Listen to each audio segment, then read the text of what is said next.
Today I want to talk about aiming mistakes in Warzone, or better yet, how to stop doing them. Now, I'm going to put some boxes on the screen, so I don't want you to freak out. It's not aiming software, but I want to illustrate the 3 zones of your aim and how to properly use aim techniques. The green box is what I call the passive aim, the yellow box is the corrective aim, and the red box is your reactive aim. So in the green box, we're naturally going to be looking in the area of the threat in the center of our screen. The yellow space is to indicate what we can quickly correct to, and to manage our overcorrections, we're going to talk about that as well. And finally, for the red box, it is the reactive aim space, where we need to do more maneuvering in order to get ourselves in and out of a gunfight to be accurate still. My name is SitRep, and let's begin. Well, the fundamentals of looking in the direction of your threat is a well-known and accepted important factor for your aim. You're centered on the screen, and most importantly, you're centered on the threat so that you can get on target as fast as possible. In fact, that's what we're going to talk most about today, is the timing of these kills and how to get back on target quickly and not overcorrect. The box that we are going to be focused the most on today is that yellow box. Once we're centered on a target and we remove a threat, we want to stay on it as long as possible. And then when we get to that next area, we need to be centered on the threat with that green box, which is going to reduce the timing of that drop by using proper instincts. If our crosshairs were over here or they were off to the side, we would not have been able to get onto this second kill as quickly. For our corrective maneuvers, we're now going to change the way that we engage the gunfight by using an ADS tactic. And that's where we come out of our free look, we go into the ADS, which is slower by design. And if you've lowered your ADS sensitivity multiplier, like I have, to 0.85, you get a 15% reduction to your actual sensitivity speed, which gives you a little bit more control to get on target in high motion situations. This is where most people go wrong, is they're whipping their camera left and right, looking for gunfights. They're not pre-planning, and then they're not slowing down their aim to get on target and then stay on target.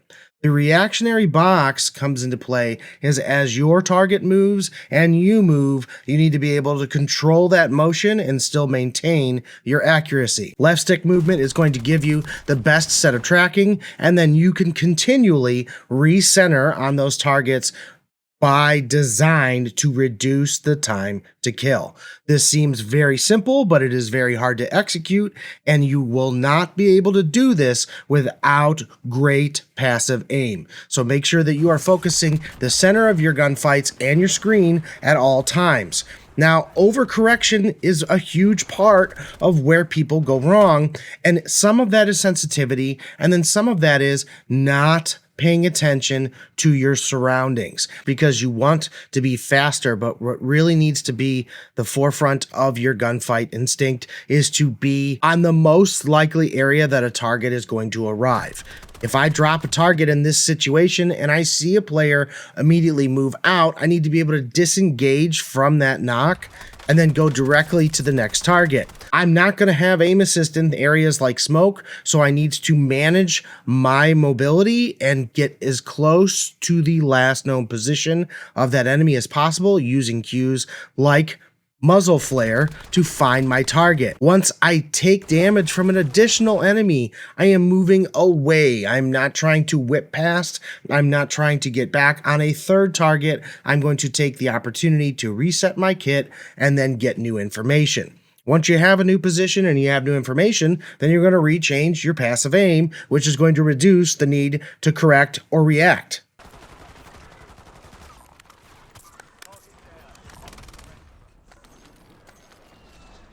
Now, when you see an enemy inside of your corrective field and there's an opportunity to readjust your centering before you fire, do so and use a cutoff route and then fake. It is very important for you to be ready to disengage, because I'm already taking shots from someone farther down lane. I'm going to stay close, and then I'm going to close the gap to reduce my passive aim centering, which will cut down immensely on the need to correct. I can protect myself as I move into this gunfight and move into adjacent cover. I'm now using the passive to corrective to reactive series all in one fluid motion by using my movement instead of trying to drag my crosshairs from one stationary position. Your movement strafe is the best coupling for you to fix corrective mistakes with your right stick. I'm going to say that again. If you are trying to get on target consistently with only your right stick, you're losing half of your gunfights by not strafing into your target. Center your target with your right stick and then move into your target with your left stick. This also activates rotational aim assist, and then you can re-engage from the opposite side to drop your target, and it is very effective. Passive aim comes with great prediction. It is very important. If you want to start developing as a player, your passive aim needs to be surrounded by a hot zone where enemies are coming from or where they have to move to, thanks to the circle. You need to be ready for that surprise enemy that wants to show up outside of your corrective aim. You need to be able to move your left stick in addition to your right stick to make that enemy now in the center of your screen. The more you use these two functions together, the more fluid you will become.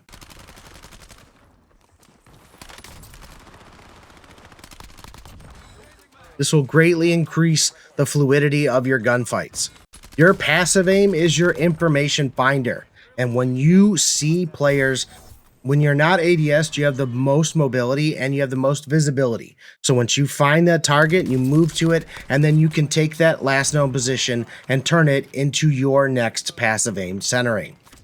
The better that you get at this, the more upper hand you will have in 1v1 gunfights, because you will be predictively taking on enemies. As soon as you move around a corner, as soon as they go to push you, you will have their exact location on screen, which take valuable milliseconds off normal 50-50 gunfights.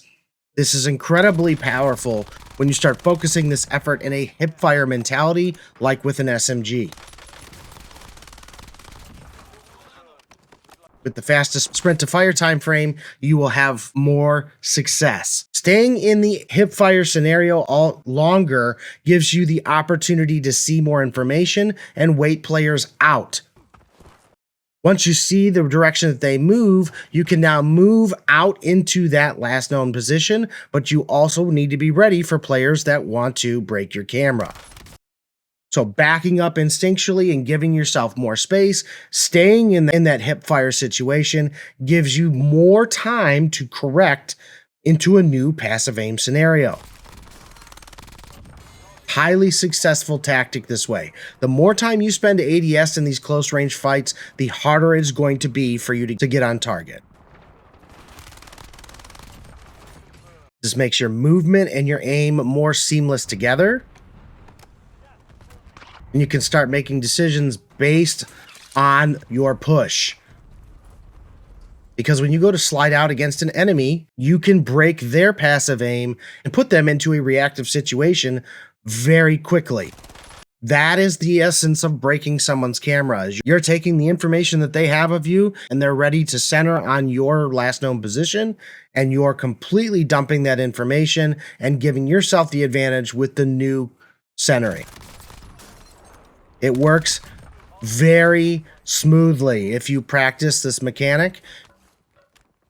You don't want to freeze and stand in one location. Something I tell subscribers and students all the time is the more you move, though, the more correction you're going to have to do. So make sure that you become fluid with that mechanic. And you're going to have to get very clean with your gunfight transitioning, using multiple weapons for close range and mid-range. And this is where the hipfire leading into the ADS is going to help you a ton. Faster time to center means less correction. Now the corrective aim phase also has the recoil control in it. That's where we're pulling down on the right stick while we're still strafing with the left stick. So there's a combination of holding that trigger down, and we're moving forward on the target with that left stick, and then we're pulling down in the opposite direction of our recoil pattern with the right stick. The farther the distance, the harder we have to pull. The directional fire indicator, which is the semicircle that surrounds your face on screen, is what's going to help you have better reactive aim in game, because you're going to know which direction that you need to be swinging towards. If it's directly up, it's to your front facing. If it's down, it's behind you. Left is left and right is right. There is no substitution for practice with this concept. You need to be on your center of your screen and ready for the next gunfight at all times. No matter how many players there are, you have to get better about recentering on those targets and prioritizing the next threat. Once you get your knock, release your ADS, switch back to the next passive aim hot zone, and then begin the correction.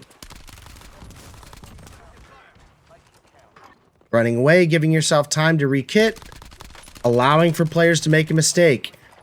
Transition to your long range, clean your kills, disengage when you don't have the right gun or plates for the fight, and use your maneuvering to outplay. You're gonna get outplayed though, and this is where practice is super important. If you guys enjoyed the video, don't forget to like and subscribe. Leave me a comment down below. What do you think is the most important one that you need to work on? Your passive aim, your corrective aim, or your reactive aim? And I'll see you guys in the next video. Keep building, keep adapting, sit rep out.